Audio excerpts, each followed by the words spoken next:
Seahawks. Man, this was a barn burner. Baker Mayfield on one once again in this one. Under 2 minutes to go in the game. Tampa Bay down 7, 2nd and 1 at the Seattle 11. Mayfield looking, finding Sterling Shepard for the touchdown. It's all tied up at 35. So next Seahawks drive, Sam Darnold, 2nd and 2.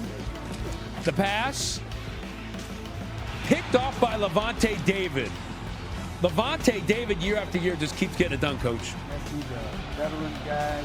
Big moments, it's never too big for him. So Buccaneers chase McLaughlin for the win, and he gets it. Bucs come back to win this one, 38-35. Todd Bowles' squad victorious once again. So Baker Mayfield just had one of the great games in NFL history. 4th time a player throws for 375 yards and does it with 85% completion percentage. The others should do it: Lamar Jackson, Justin Herbert, and of course, Tom Brady. And here's the man of the hour, Baker Mayfield. This sound is new on Sportscenter. I don't know how you put this game in perspective. It looked like you and Sam were in the backyard. Whoever got the ball last. What did you make of both of your performances and being able to have that turnover that made it possible? Yeah, first of all, that's a really good football team that we just played. Our defense had a couple opportunities for turnovers there early on. Didn't capitalize, but obviously Levante in the end making sure seals the game for us. But yeah, just obviously, I mean, the games we've had so far this year, as long as we have time on the clock, we got a chance. And our guys truly believe that from the bottom of their hearts. So that's a good feeling to have. And just guys executing, doing all the little things right. Shep on a scramble drill to score the touchdown, to tie it. And then after Tay's interception, just guys having the wherewithal, shot in the critical moments, staying in bounds, making them burn timeouts to where we can have the last kick. And then obviously Chase, perfect day. It's great to have him. And yeah, I know it's high scoring, but in the end, it was complimentary football that won us the game. Peter, you came into this game before keeping tabs on the quarterback. In the first half of the quarter, it seemed like Sharpe's intermediate. Was that a plan, or was it just what you were seeing? Yeah, they did a good job of not allowing any shots over the top. Trying to make me take the easy completions down low, and obviously, who knows? They had a lot of guys banged up in the secondary, so it could have been with that. Just a different mindset defensively, but guys making plays with the ball in their hands and executing. So can you take us through the shot play that you had, and just what his game was like? He just continues to stack on the top. Yeah, something we talked about pregame in the locker room on these 3rd and a little bit extra long looks.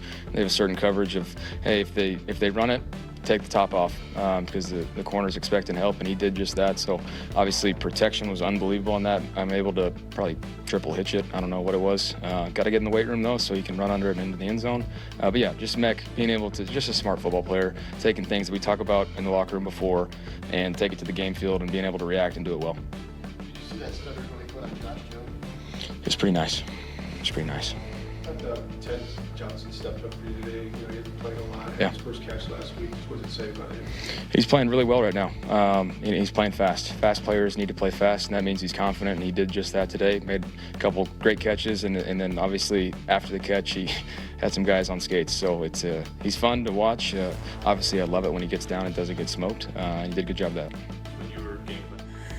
Well, Baker had a lot of smoke in this one. Coach, this is one of the best games of the day. Thrilling quarterback duel, but Baker again comes out on top. What do you make of his performance? Well, when you think about it, you can all go back to last season. People don't realize that Baker Mayfield threw 41 touchdown passes last year. Yeah. And he's continued to play at that high level of when the 4th quarter shows up, it's never too big for Baker Mayfield. He's going to find a way to win a football game. Whether he runs around like this, scrambles, throws the ball, he's always looking downfield to make a play, right? I mean, this is what he does. He can play off schedule as good as any quarterback in the National Football League right now. And the great thing about it, his team believes when he has the ball in the later stages of the football game, they're going to win. Yeah. And that's a belief. Remember, the only blemish they have is against the Philadelphia Eagles. Mm-hmm. Right? This is a 4-1 football team. They're a good football team. They're a great football team. And by the way, Emeka Egbuka playing in front of his home crowd, 160 yards receiving, a touchdown, and he's a rookie. Yes. But you mentioned the only team that lost to was the Eagles. Let's talk about the Eagles. Because those Eagles didn't have such a good afternoon, folks. Let's get to this one. Facing the Broncos, Now check this out. Philly, of course, coming in undefeated. Hadn't lost a home game in over a year. Facing Bo Nix and the Broncos. Early fourth quarter, Broncos were down 17-3. But here's J.K. Dobbins punching it in. Now it's 17-10. Under 8 minutes to go in the game. 1st and 10 from the Eagles 11. Nix rolling, finding Evan Ingram.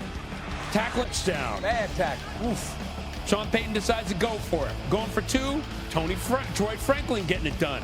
Broncos now up 18-17. Eagles, one final chance. 4 seconds left. They're down 4. Jalen Hurts looking all this time into a sea of defenders. And that's how it usually ends up. Incomplete. Broncos storm back to win it 21-17.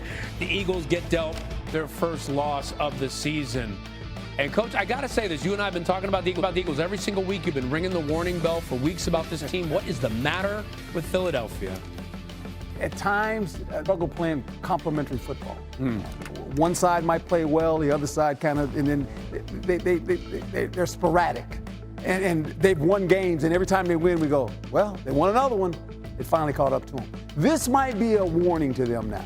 They might have to sit back and look at this and go, hey, wait, we've played games like this, but we've won. And when you win, it covers up a lot of things. But when you look at this offense, it had a lead, the defense had a lead, you know, and at home. And you give up that lead, you know, and that's deflating. That's kind of one of those deals. If you're a player, you're looking at this and going, wait a minute, what just happened? Yeah. Well, reality hit. We got to fix it. They can fix it. They're a good football team. Okay. But this is a good wake-up call for them. Maybe this is part of what A.J. Brown was talking about last week when he was sending cryptic tweets. This is not going well for the Eagles. We'll see where it goes from here. Now, speaking of not going well, the Cardinals, they were very much in control in this game against the Titans. And then a lot of things happened. First of all, Amari DiMarcado kind of dropped the ball going into the end zone from 76 yards. Here, down 21-19, driving. Calvin Ridley gets it done with the catch inside the 20 with 34 seconds left. And then the game-winning field goal, Joey Sly, 29 yards out. It is good. The Titans get off the schneid. They win at 22-21. Cam Ward gets his first win. All right, so good for the Titans, but I mentioned earlier, DiMarcado for the Cardinals, going up 72 yards or so, dropped the ball right before going in the end zone. That would have made the difference in this one. What do you make of this game? Well, it's good for Cam Ward. When we saw him last week at his press conference, he said, we bleep. Yeah, and he played fairly decent. I mean, he really did. And this is a good sign because this is the quarterback of the future. And here again, the Cardinals, you know, when you look at this, it's another game they let slip away. Yeah. Yeah, it's a habit with them, it seems like. It seems like they're this team that is kind of in the middle ground of the NFL and can't quite get over that hump. They just let it slip away. Yeah, well, we'll see what happens. We'll see if they can right that ship next week. But I'll tell you what, for Tennessee, this is the moment. They have finally got off the schneid, and they can't say that we bleep anymore. All right, so Week 5, Monday Night Football matchup celebrates Hispanic Heritage Month.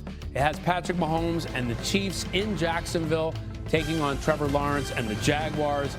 8 Eastern, 5 Pacific on ABC, ESPN, ESPN Deportes, and the all-new ESPN app with Peyton and Eli once again on ESPN2. They got special guest Glenn Powell with them. Coverage kicks off with Scott Van Pelt